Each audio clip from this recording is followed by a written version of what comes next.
Rahim. Donc dans cette vidéo, on va parler des inductances ou c'est une introduction à notre type mesure de l'inductance. Donc en anglais, on a deux termes, inducteur et inductance. Inductance, c'est le paramètre électrique qui caractérise les éléments du circuit électrique. Alors que inducteur, c'est le bobinage, ou là, c'est en arabe, c'est l'inductance. Mais en français, les deux termes, inductance, donc c'est pour les deux, c'est pour les paramètres électriques et le propriété électrique. Donc, on va mesurer l'inductance d'une inductance ou l'inductance d'un bobinage, d'une bobine. Donc, la bobine, c'est tout simplement un fil électrique tourné plusieurs tours, donc un tour. La caractéristique principale d'une inductance, c'est la génération d'un flux magnétique. D'accord? Donc, en électrotechnique, on utilise l'inductance dans les transformateurs, dans les moteurs, ou pour laisser le courant. Donc, le courant qu'on a une forme un peu perturbée, donc le rend plus sinusoïdal. Maintenant, on va découvrir la propriété importante, la loi fondamentale d'une bobine. C'est V est égal à LdI sur dt. Qu'est-ce que ça veut dire, cette loi? Donc, dans la simulation, on va essayer de simuler une inductance pure, donc pas de résistance. Pour cela, on a utilisé ce circuit-là. On a V est égal à LdI sur dt. Si le courant I a la forme sinusoïdale suivante, A sinus de πf t, donc V est égal à la dérivée de ce sinusoïdal, donc c'est L2 πif fois A, qui est l'amplitude, cos de pi ft, séquente, donc c'est F, et 2πf, on l'assigne généralement la lettre oméga, la pulsation de notre sinusoïdal, donc oméga t. Maintenant, pour les tests qu'on va faire, on va utiliser une source de courant, donc current source.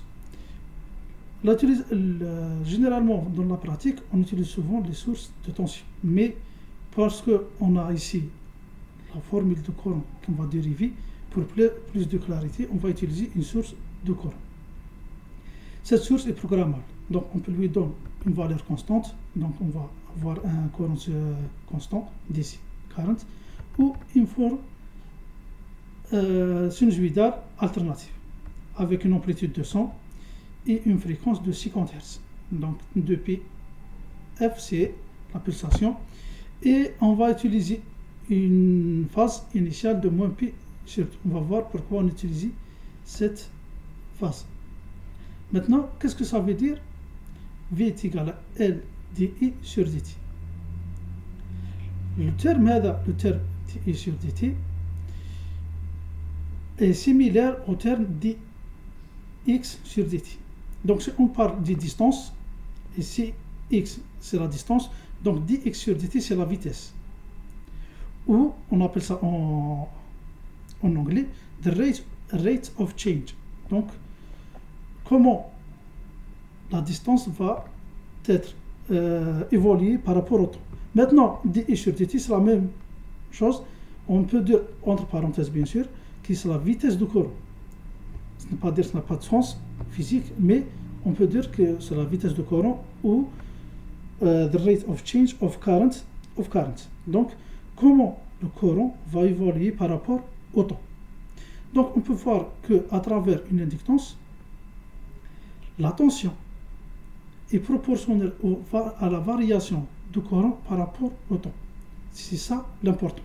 Contrairement à la résistance où on a V est égal à RI, donc la tension est proportionnelle directement à I, ici elle est proportionnelle à la variation du courant.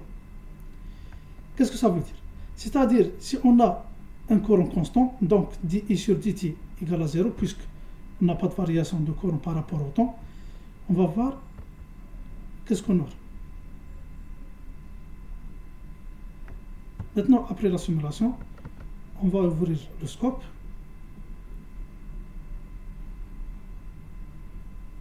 Bon, un petit mot sur cette simulation.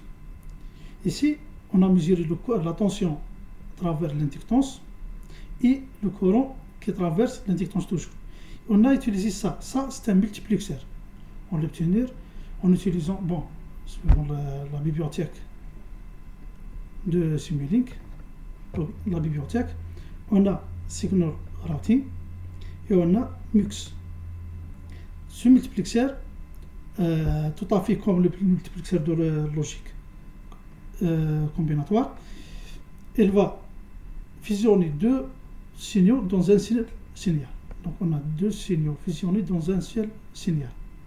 Le résultat, bien sûr, c'est deux signaux. On a ici en jaune, c'est la tension, et en bleu, c'est le courant. On peut voir que la tension est égale à 0 et le courant est égal à 100. Parce que, bon, c'est une source de courant. Et la tension à travers cette inductance est égale à 0 suivant cette loi, puisqu'on n'a pas un changement de courant. Donc, dans le courant continu, l'inductance est peu intéressante parce que la tension à travers cette inductance, ça sera 0, c'est comme on n'a rien. Maintenant, les choses deviennent plus intéressantes dans le cas de courant alternatif. Maintenant, si on simule notre bobine, donc après la simulation, on peut voir ici l'allure de courant et de tension. Donc on a en jaune la tension et en bleu le courant. On a fait le déphasage qu'on a parlé ici, on appuie sur 2, tout simplement pour avoir la tension qui commence par 0. Parce que si on a utilisé une source de tension, automatiquement la tension va commencer par 0, mais puisqu'on a utilisé une source de courant, c'est le courant qui va commencer. Donc normalement c'est le courant à 0, ensuite suivi par la tension. Maintenant, examinons un peu cette allure. On a la tension qui commence à 0. Le courant va prendre un peu de temps avant de commencer lui-même à 0.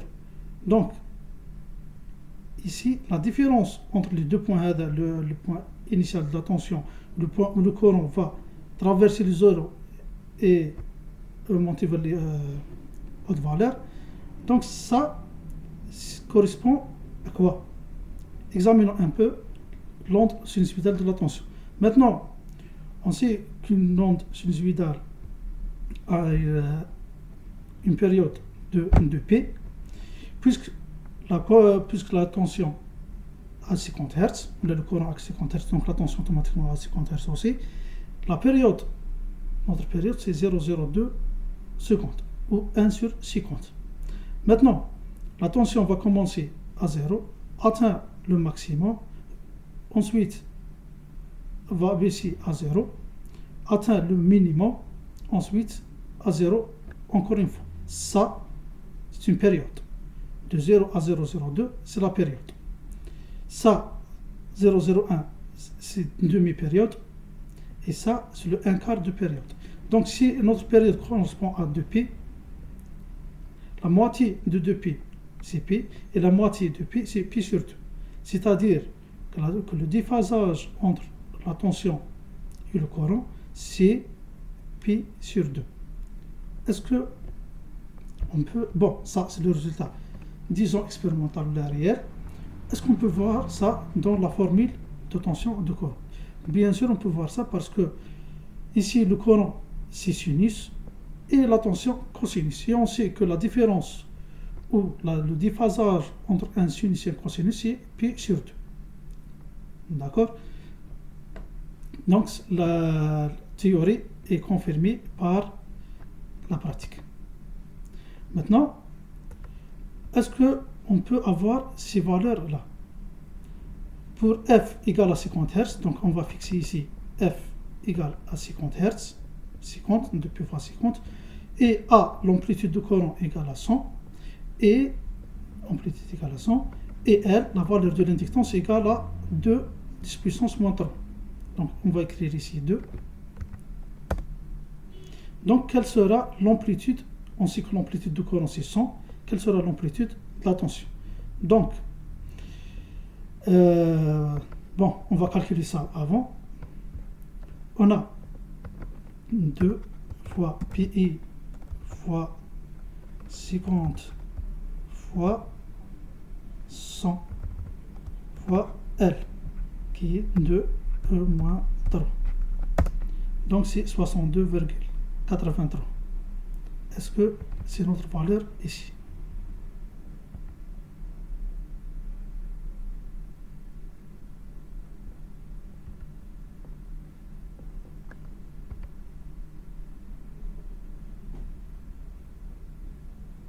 Bon, il faut simuler avant.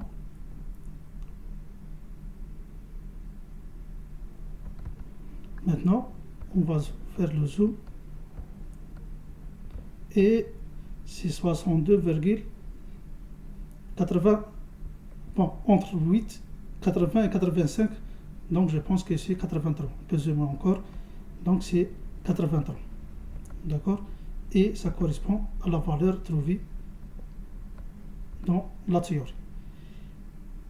Donc ça, c'est l'inductance et l'effet inductif dans le circuit. Bon, une petite note, cette résistance, c'est une résistance très importante, 10 puissance 6, donc 1 milliohm, elle est tout juste pour corriger l'erreur. Quelle erreur? Bon, l'inductance est une source de courant, on considère comme une source de courant, et ça, c'est une autre source de courant. On ne peut pas, il y a une règle dans l'électrotechnique, ce qu'on ne peut pas faire les sources de courant en série. D'accord? Donc, pour faire l'interface entre les deux sources, on va ajouter une inductance, une résistance infinie. D'accord? Maintenant, ici, on ajoute une résistance à notre inductance.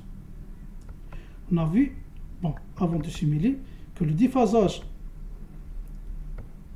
entre les deux, donc ça commence à 0, entre les deux, la tension et le courant, c'est Pi sur 2, c'est ici. D'accord? Et ajoutons maintenant la résistance et voyons est-ce qu'il y aura une différence ou non. Eh bien, apparemment,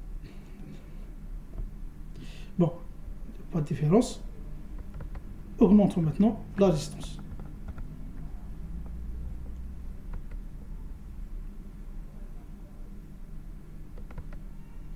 Ah, maintenant, il y a une différence. Les deux allures sont presque en face. C'est-à-dire, bon, le cas où le courant et les tensions en face, c'est le cas résistif. D'accord? Résistance pure. Le cas où sont déphasés par pi sur 2, c'est inductif. Donc maintenant, si on a une inductance et une résistance, donc ce sera entre parenthèses un mélange ou un déphasage qui est différent, qui est entre 0 et pi sur 2. Maintenant, voyons qu'est-ce que ça veut dire. Ça, c'est le diagramme de phase, ou le diagramme de Fresnel d'un circuit RL. Vous pouvez toujours consulter ce diagramme en référant à ce site. D'accord? Maintenant, on a une inductance et une résistance. La résultante des tensions UL et RL, c'est U. Cette U est déphasée par rapport au courant I avec un angle phi. Ça, c'est le déphasage, l'angle phi. Maintenant, disons qu'on a une résistance très faible. Bon, il faut modifier maintenant. Ici, la résistance. Pour avoir une résistance très faible. Maintenant, disons qu'on a une résistance très faible, 0. Le déphasage entre le courant et la tension, c'est pi sur 2, 90 degrés. En augmentant la résistance, cette phi sera diminuée jusqu'à que les deux, ou là, le phi approche 0. On peut encore diminuer le R pour avoir l'effet de la résistance. En diminuant L, augmentant R, le phi devient très petit. Jusqu'à que L égale à 0. Dans ce cas, si on a L égale à 0, les deux entités sont en phase.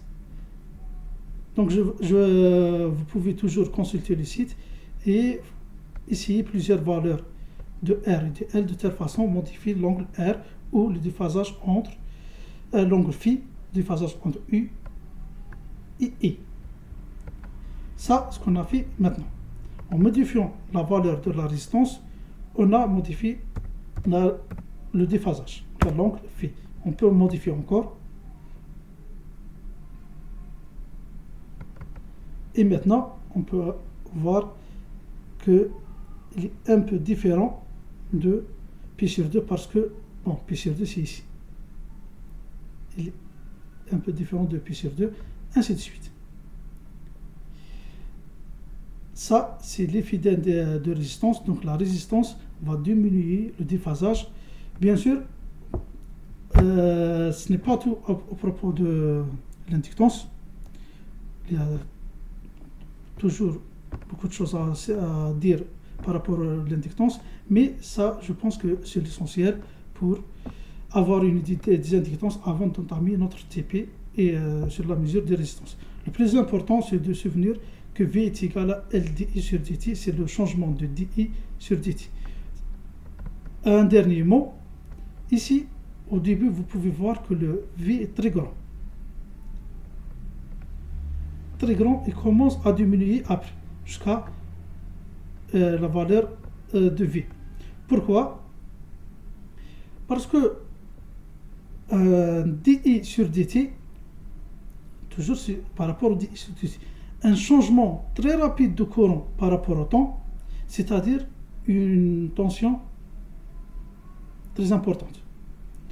Donc, si DI, le changement, disons si delta I, tend vers valeur petite, mais le T tend vers des valeurs plus petites, donc disons c'est 0,1 sur 0,001.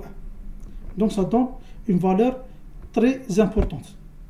C'est pour ça l'inductance, il faut utiliser l'inductance avec beaucoup de précautions. Dans l'électrotechnique, donc avec des grandes puissances, on a généralement un courant ou une tension avec une forme sinusoïdale. Une forme sinusoïdale, le changement d'une forme sinusoïdale est souple. On dit en anglais smooth. C'est pour ça l'utilisation d'une inductance, elle est recommandée. Mais si on a un changement brusque, par exemple un step, donc une fonction step, ça va générer des problèmes et des surtensions. Donc si on a un changement brusque de courant, la tension va être très grande. Ici, au démarrage, nous avions un courant qui est 0, ensuite qui a atteint une valeur très grande dans un seuil de temps très petit. C'est pour ça qu'on a cette allure très grande de tension. Mais une fois que notre source de courant stabilise, donc la tension stabilise aussi. Le DI sur dt est très important. Il faut avoir toujours un DI sur dt raisonnable. Sinon, on aura des tensions très élevées. Merci et je vais vous voir dans l'autre vidéo pour la mesure des inductances.